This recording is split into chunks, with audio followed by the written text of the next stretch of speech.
ఓం శాంతి. Murali date 15/9/2025. ఈరోజు బాబా చెప్తున్నారు, బాబా వచ్చిందే పిల్లలకు కర్మ అకర్మ వికర్మల యొక్క గుహ్య గతిని వినిపించటానికి.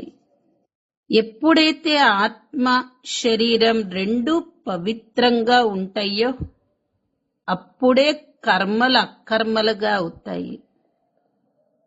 ఎప్పుడైతే పతితంగా అవుతూ వచ్చామో అప్పుడు అన్ని కర్మలు వికర్మలుగా జరుగుతూ ఉన్నాయి.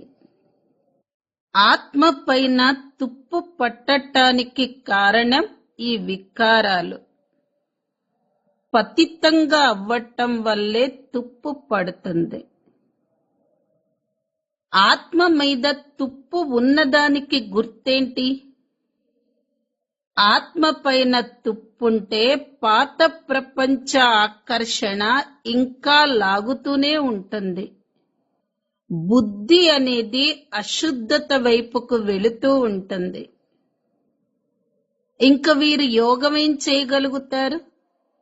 ఆత్మ మీద తుప్పు ఉన్నవారు యోగం కూడా చెయ్యలేరు. మరి తుప్పు తొలగాలి అంటే యోగ అగ్ని కావాలి.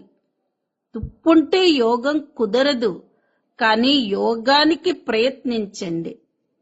యోగం ద్వారానే ఆత్మకు పట్టిన తుప్పు వదులుతుంది. ఎవరికి వాళ్ళు చూసుకోండి, నా బుద్ధి వికారాల వైపుకు వెళ్ళటం లేదు కదా అని. నిశ్చయ బుద్ధి ఉంచుకోండి.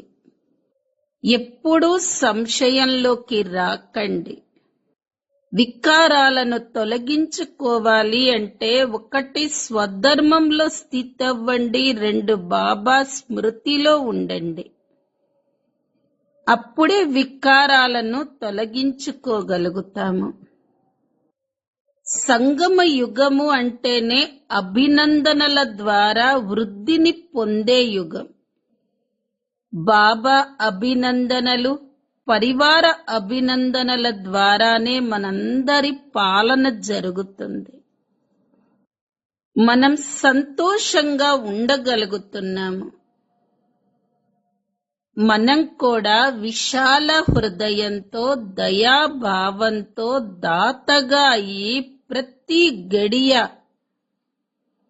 ఒక్కరికొకరు చాలా బాగుంది, చాలా బాగుంది అంటూ అభినందనలు తెలియచేస్తూ ఉండండి. మీరు మంచిగా ఉన్నారు, మంచిగా చేశారు అనండి, అభినందనలు ఇవ్వండి. ఇదే పాలనకు శ్రేష్ట విధానం. ఈ విధి ద్వారానే అందరి పాలన చేస్తూ ఉన్నట్లయితే అభినందనలకు పాత్రులుగా అయిపోతారు. మన స్వభావాన్ని సరళంగా చేసుకోవటమే సమాధాన స్వరూపులుగా అయ్యేందుకు సహజ విధానము. ఏంటి ఈ కారణానికి సమాధానము అంటే ఒక్కటే, స్వభావాన్ని సరళంగా మార్చుకోండి. ప్రతి కారణానికి, ప్రతి సమస్యకు సమాధానం అదే. స్వభావం సరళంగా ఉండాలి. ఎవరం మనం? సరళ స్వభావమున్న ఆత్మల. ఈ రోజటి మధుర మహావాక్యాలు. మధురమైన పిల్లలు, మీకు కర్మ అకర్మ వికర్మల గుహ్య గతులను వినిపించేందుకు బాబా వచ్చారు. ఎప్పుడైతే ఆత్మ మరియు శరీరము రెండూ పవిత్రంగా ఉంటాయో అప్పుడు కర్మలు అకర్మలుగా అవుతాయి. పతితులుగా అవ్వటం వలన కర్మలు వికర్మలుగా అవుతాయి. ప్రశ్న: ఆత్మపై తుప్పు పట్టటానికి కారణం ఏమిటి? తుప్పు పట్టి ఉంటే దాని గుర్తులేమిటి? జవాబు: తుప్పు పట్టటానికి కారణం వికారాలు. పతితులుగా అవ్వటం వలననే తుప్పు పడుతుంది. ఇప్పటి వరకు తుప్పు పట్టి ఉంటే వారిని పాత ప్రపంచపు ఆకర్షణ లాగుతూ ఉంటుంది. బుద్ధి అశుద్ధత వైపుకు వెళుతూ ఉంటుంది. వారు స్మృతిలో ఉండలేరు. ఓం శాంతి. పిల్లలు దీని అర్థాన్ని తెలుసుకున్నారు. ఓం శాంతి అని అనటంతోనే ఆత్మలైన మనం ఈ లోక నివాసీలం కాదు అనేది అర్థమవుతుంది. మనం శాంతిధామ నివాసులం. మనం ఇంట్లో ఉన్నప్పుడు మన స్వధర్మం శాంతి. మనం మళ్ళీ అక్కడ నుండి ఇక్కడకు వచ్చి పాత్రను అభినయిస్తాము. ఎందుకంటే శరీరంతో పాటు కర్మ చెయ్యవలసి ఉంటుంది. కర్మలు రెండు రకాలు. ఒకటి మంచి కర్మలు, రెండవది చెడు కర్మలు. రావణ రాజ్యంలో చెడు కర్మలు జరుగుతాయి. రావణ రాజ్యంలో అందరి కర్మలు వికర్మలుగా అయిపోయాయి. వికర్మలు చెయ్యని మనుషులు ఒక్కరు కూడా లేరు. సాధు సన్యాసులు మొదలైన వారి ద్వారా వికర్మలు జరగవని, ఎందుకంటే వారు పవిత్రంగా ఉంటారు అని, అన్నీ సన్యసించారు అని మనుషులు భావిస్తారు.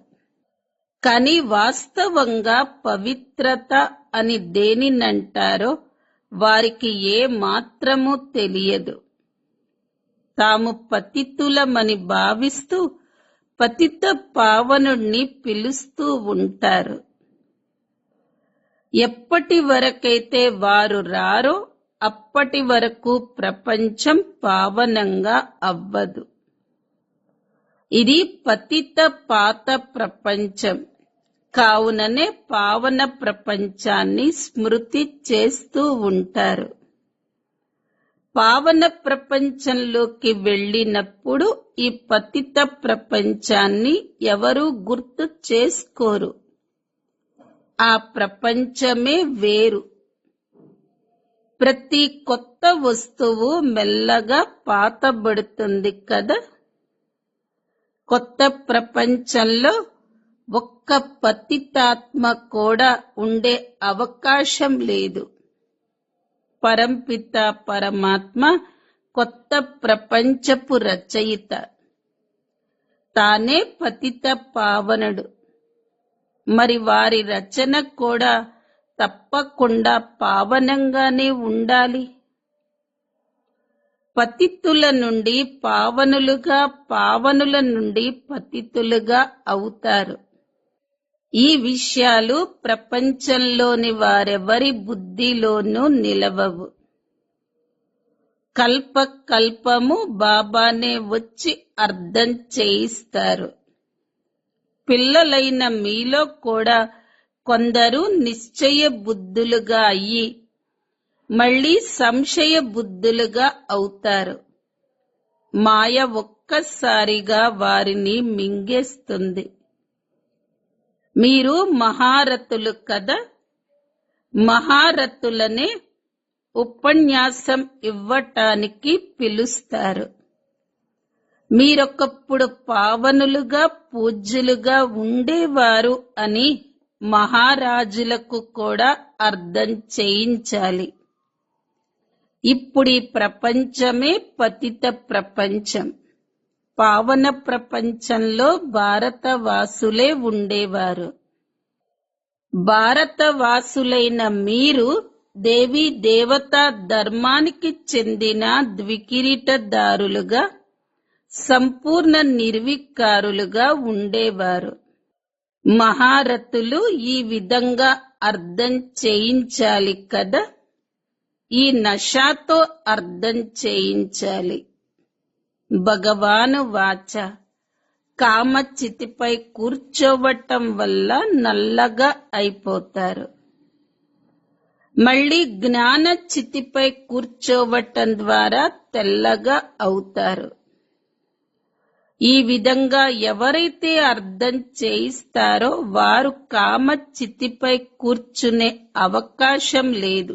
కానీ ఇతరులకు అర్థం చేయిస్తూ చేయిస్తూ కామ చితిపై కూర్చునేవారు కూడా ఉన్నారు. ఈ రోజు ఇలా అర్థం చేయిస్తారు, రేపు మళ్ళీ వికారాలలో పడిపోతారు. మాయ ఎంత శక్తివంతమైనదో చెప్పటానికి వీల్లేదు. ఇతరులకు అర్థం చేయించేవారు మళ్ళీ వారే కామ చితిపై కూర్చుంటారు. ఆ తర్వాత మళ్ళీ అలా ఎందుకు జరిగింది అని ఎంతగానో బాధపడతారు.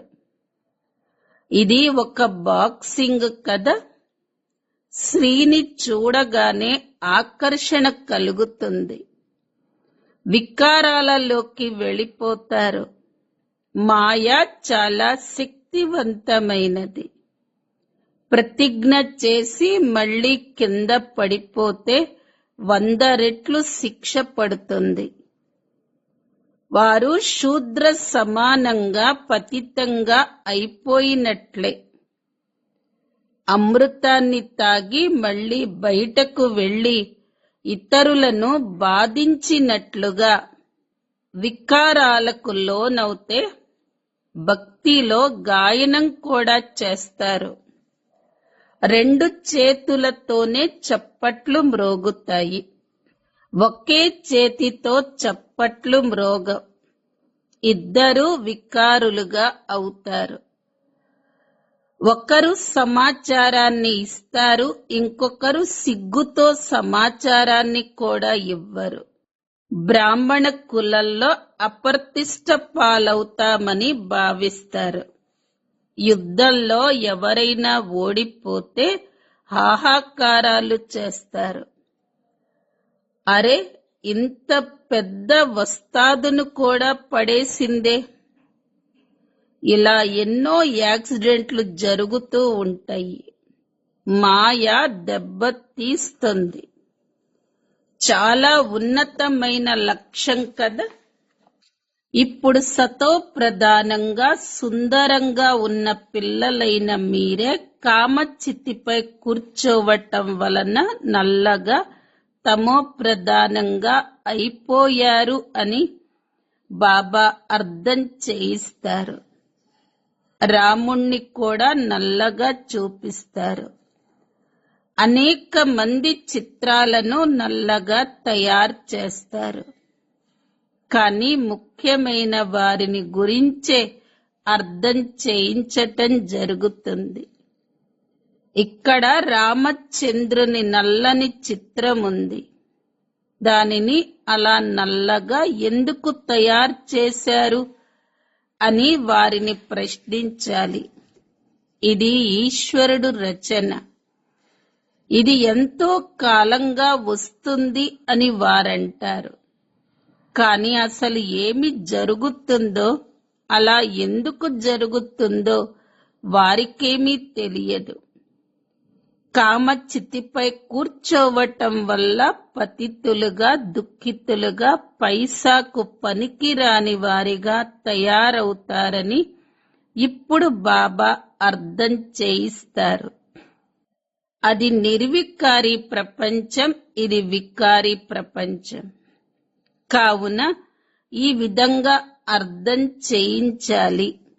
ఈ విధంగా సూర్యవంశీయులుగా, చంద్రవంశీయులుగా, వైశ్యవంశీయులుగా తయారు కావలసిందే. వామ మార్గంలోకి రావటం వల్ల వారు దేవతలు అని పిలువబడరు. జగన్నాథుని మందిరంలో పైన దేవతల కులాన్ని చూపించారు.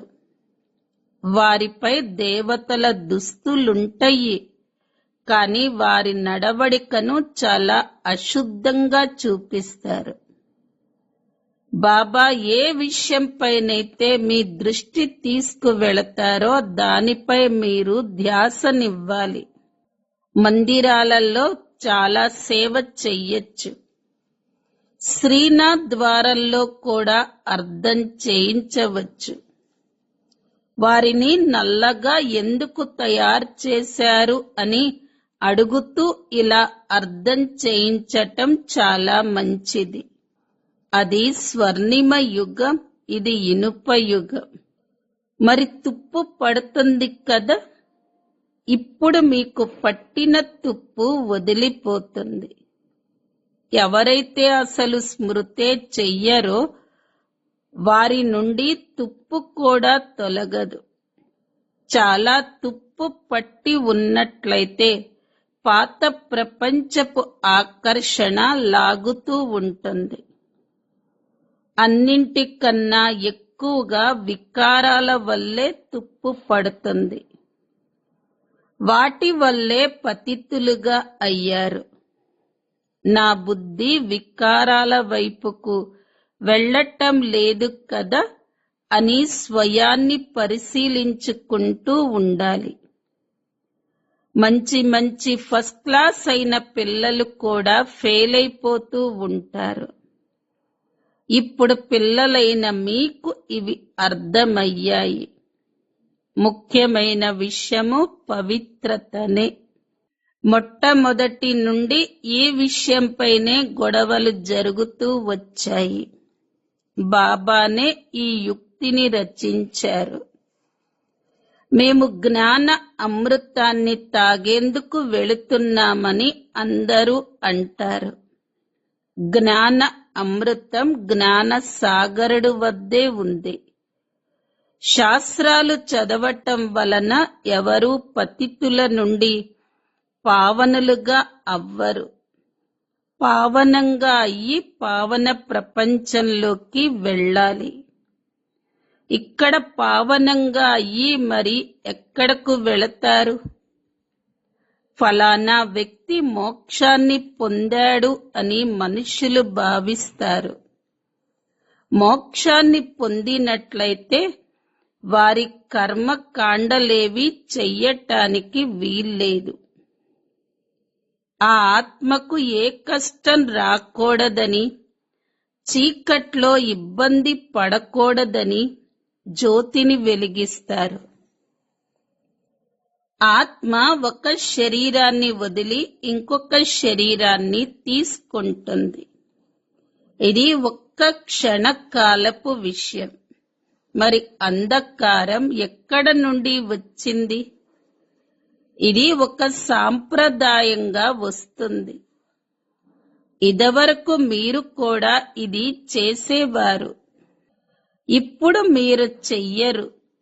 శరీరం మట్టిగా అయిపోతుందని మీకు తెలుసు.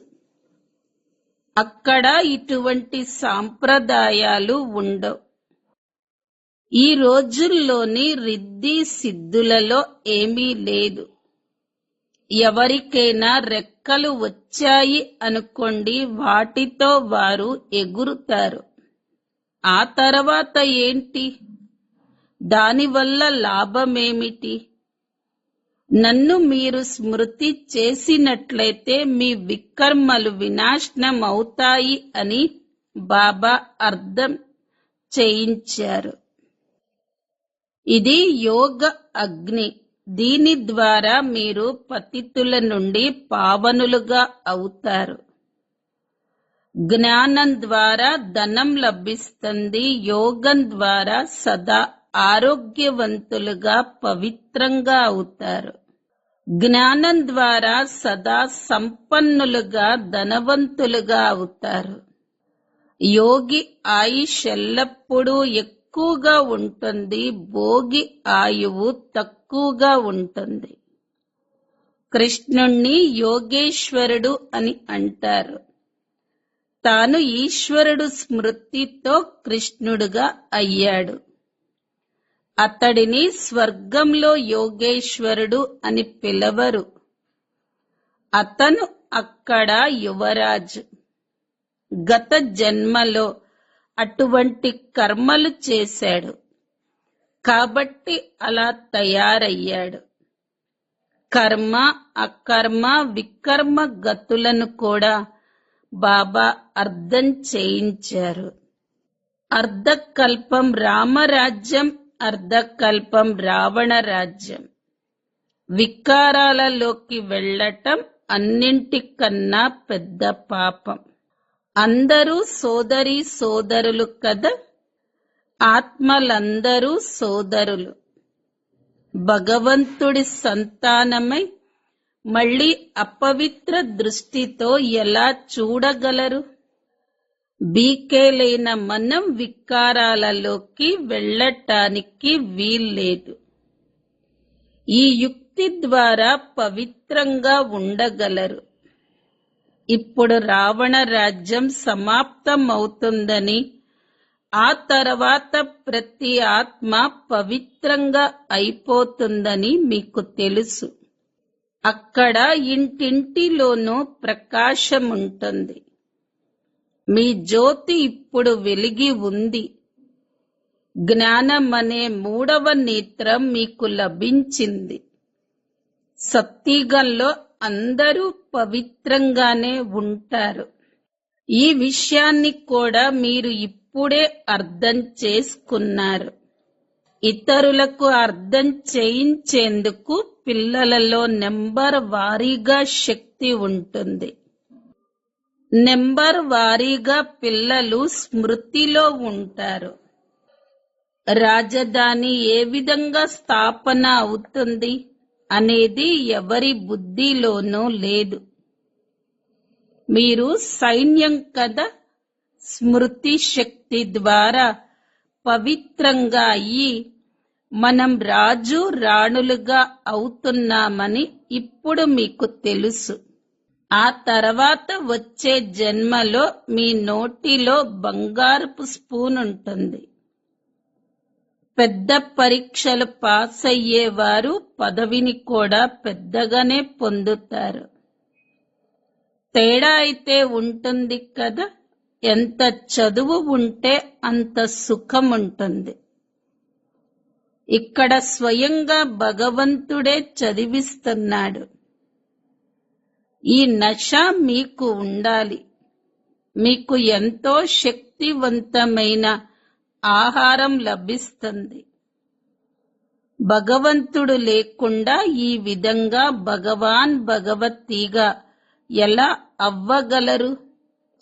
ఇప్పుడు మీరు పతితుల నుండి పావనులుగా అవుతారు. ఆ తర్వాత జన్మ జన్మాంతరాల వరకు ఎంతో సుఖాన్ని పొందుతారు. ఉన్నత పదవిని పొందుతారు. కానీ కొందరు చదువుతూ చదువుతూ మళ్ళీ దుర్గంధంలోకి వెళ్ళిపోతారు. దేహ అభిమానంలోకి రావటం వల్ల జ్ఞానపు మూడవ నేత్రం మూసుకుపోతుంది. మాయ చాలా శక్తివంతమైనది. ఇది చాలా శ్రమతో కూడుకున్నదని స్వయంగా బాబానే అంటున్నారు. నేను బ్రహ్మ తనువులోకి వచ్చి ఎంత కష్టపడుతున్నానో చూడండి. కానీ అన్ని అర్థం చేసుకొని కూడా ఇది ఎలా జరుగుతుంది? శివ్ బాబా వీరిలోకొచ్చి చదివిస్తున్నారు అని మేము నమ్మము. ఇది ఏదో యుక్తి అని కూడా అంటారు. రాజ్యస్థాపన జరిగి తీరుతుంది. సత్యత అనే నావ కదులుతుందే కాని మునగదు అని అంటారు కదా. ఎన్నో విఘ్నాలు వస్తాయి. అచ్చ మధురాతి మధురమైన చాలా కాలం తర్వాత కలిసిన నయనాలలోని రత్నాలకు, శ్యామలం నుండి సుందరంగా తయారయ్యే ఆత్మలకు మాతా పిత బాప్ దాదాల ద్వారా హృదయపూర్వకమైన ఎంతో ప్రియమైన ప్రియ స్మృతులు మరియు గుడ్ మార్నింగ్. ఆత్మిక పిల్లలకు ఆత్మిక తండ్రి నమస్తే. ఆత్మిక పిల్లలవి ఆత్మిక తల్లి తండ్రులకు ప్రియ స్మృతులు, గుడ్ మార్నింగ్ మరియు నమస్తే. ధారణ కోసం ముఖ్య సారం. మొదటి పాయింట్, యోగ అగ్ని ద్వారా వికారాల తుప్పును వదిలించుకోవాలి. నా బుద్ధి వికారాల వైపుకు వెళ్ళటం లేదు కదా అని స్వయాన్ని పరిశీలించుకోవాలి. రెండో పాయింట్, నిశ్చయ బుద్ధులుగా అయిన తర్వాత మళ్ళీ ఎప్పుడు ఏ విషయంలోనూ సంశయం రాకూడదు.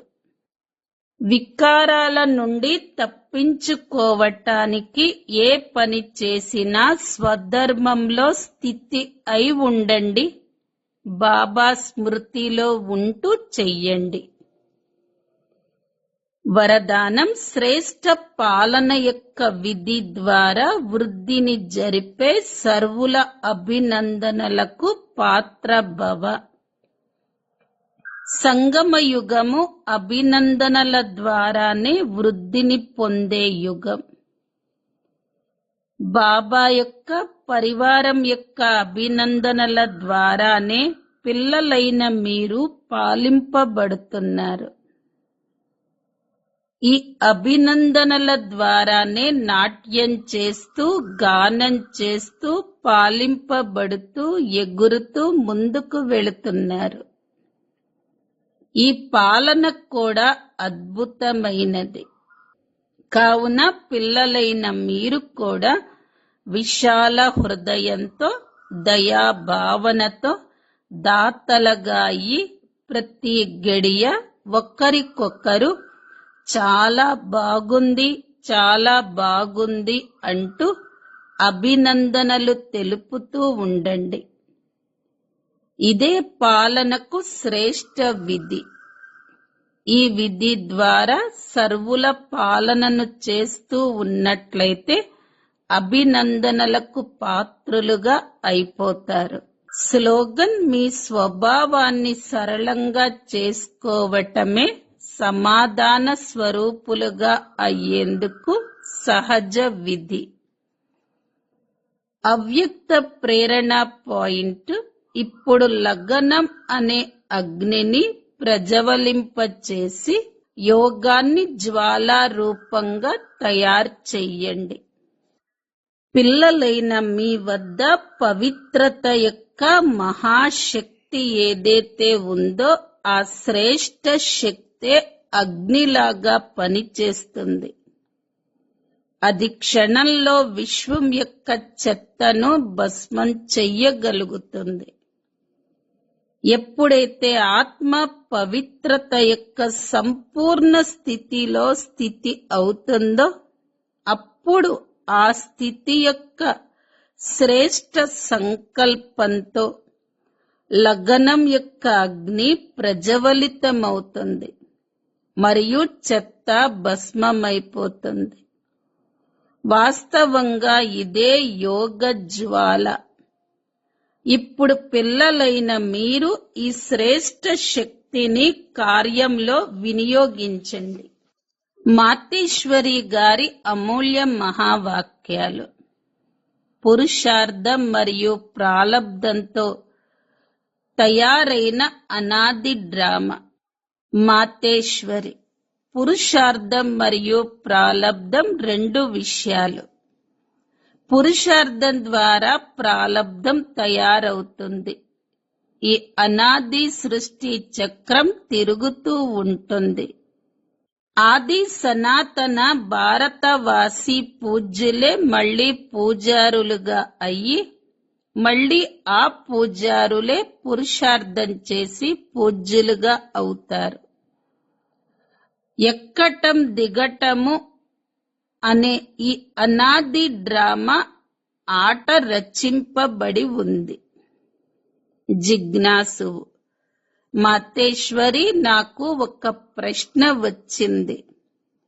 ఈ డ్రామా ఇలా రచింపబడి ఉన్నట్లయితే ఒకవేళ పైకి ఎక్కటం అనేది ఉన్నప్పుడు వారికి వారే ఎక్కుతారు కదా, మరి పురుషార్థం చెయ్యటం వలన లాభమేముంది?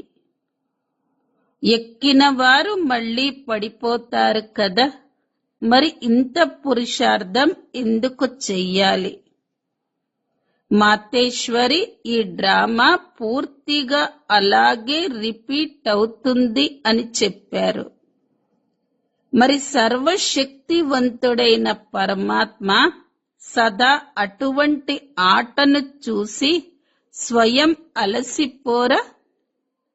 ఎండాకాలం, చలికాలం మొదలైన 4 ఋతువులలో తేడా ఉంటుంది కదా, మరి ఈ ఆటలో తేడా ఏమీ ఉండదా? మాతేశ్వరి, ఈ డ్రామా ప్రత్యేకత, విశేషత ఇదే. ఉన్నది ఉన్నట్లుగా అలాగే రిపీట్ అవుతుంది. మరియు ఈ డ్రామాలో మరో ప్రత్యేకత కూడా ఉంది. ఇది రిపీట్ అయినా కూడా నిత్య నూతనంగా అనిపిస్తుంది. మొదట్లో మనకి కూడా ఈ శిక్షణ లేదు. కానీ ఎప్పుడైతే జ్ఞానం లభించిందో, సెకండ్ బై సెకండ్ ఏదైతే నడుస్తున్నదో ఉన్నది ఉన్నట్లుగా కల్పపూర్వం వలె నడుస్తున్నా కాని దానిని సాక్షిగా భావించి చూసినట్లయితే నిత్య నూతనంగా భావిస్తారు. ఇప్పుడు సుఖ దుఃఖాలు రెండిటి గురించి తెలిసింది కనుక ఫెయిల్ అయ్యేదే ఉంటే ఇక చదివేదెందుకు అని భావించకూడదు. మరి భోజనం లభించేదుంటే దానికదే లభిస్తుంది. ఇంత కష్టపడి సంపాదించటం ఎందుకు అని అనుకోవచ్చు కదా. మామూలుగా మేము కూడా చూస్తున్నాము. ఇప్పుడు ఎక్కే కళ సమయం వచ్చింది. అదే దేవతా వంశ స్థాపన జరుగుతుంది. మరిప్పుడే ఆ సుఖాన్ని ఎందుకు పొందకూడదు? చూడండి, ఇప్పుడు ఎవరైనా జడ్జి కావాలి అనుకుంటే దానికి తగిన పురుషార్థం చేసినప్పుడే ఆ డిగ్రీని పొందుతారు కదా. ఒకవేళ అందులో ఫెయిల్ అయినట్లయితే పడిన కష్టమంతా వ్యర్థమైపోతుంది. కానీ ఈ అవినాశి జ్ఞానంలో ఇలా అవ్వదు. ఈ అవినాశి జ్ఞానం కొద్దిగా కూడా వినాశనం అవ్వదు. ఇంతగా పురుషార్థం చేసి దైవీ రాయల్ వంశంలోకి రాకపోయినా కూడా ఒకవేళ తక్కువ పురుషార్థమైనా చేసినట్లయితే ఆ సత్యుగ దైవీ ప్రజలలోకి రాగలరు. కానీ పురుషార్థం చెయ్యటం తప్పనిసరి. ఎందుకంటే పురుషార్థంతోనే ప్రాలబ్ధం తయారవుతుంది. బలిహారము పురుషార్థానికే అని గాయనం చెయ్యబడింది. ఈ ఈశ్వరీయ జ్ఞానం మనుష్యాత్మలందరి కోసము. మొట్టమొదటగా ఒక ముఖ్యమైన పాయింట్ను తప్పకుండా బుద్ధిలో ఉంచుకోవాలి. ఈ మనుష్య సృష్టి రూపీ వృక్షానికి బీజరూపుడు పరమాత్మ. ఆ పరమాత్మ ద్వారా ఏ జ్ఞానమైతే లభిస్తూ ఉందో అది మనుష్యాత్మలందరికీ తప్పనిసరి. అన్ని ధర్మాల వారికి ఈ జ్ఞానం తీసుకునే అధికారం ఉంది. ఏ ధర్మం యొక్క జ్ఞానం ఆ ధర్మానిదైనా కాని ప్రతి ఒక్కరి శాస్త్రం వారిదైనా కాని ప్రతి ఒక్కరి పద్ధతి వారిదైనా కాని ప్రతి ఒక్కరి ప్రపంచం వారిదైనా కాని ఈ జ్ఞానం అందరి కోసం. వారు ఈ జ్ఞానాన్ని స్వీకరించకపోయినా మన వంశంలోకి రాకపోయినా అందరి తండ్రి అయిన కారణంగా వారితో యోగం పెట్టుకోవటం ద్వారా తప్పకుండా పవిత్రులుగా అవుతారు. ఈ పవిత్రత కారణంగా వారి వారి సెక్షన్లలో పదవిని తప్పకుండా పొందుతారు. ఎందుకంటే యోగాన్నైతే మనుష్యులందరూ ఒప్పుకుంటారు. మాకు కూడా ముక్తి కావాలి అని చాలా మంది అంటారు. కానీ శిక్షల నుండి తప్పించుకొని ముక్తులుగా అయ్యేందుకు శక్తి కూడా ఈ యోగం ద్వారా లభించగలదు. ఓం శాంతి.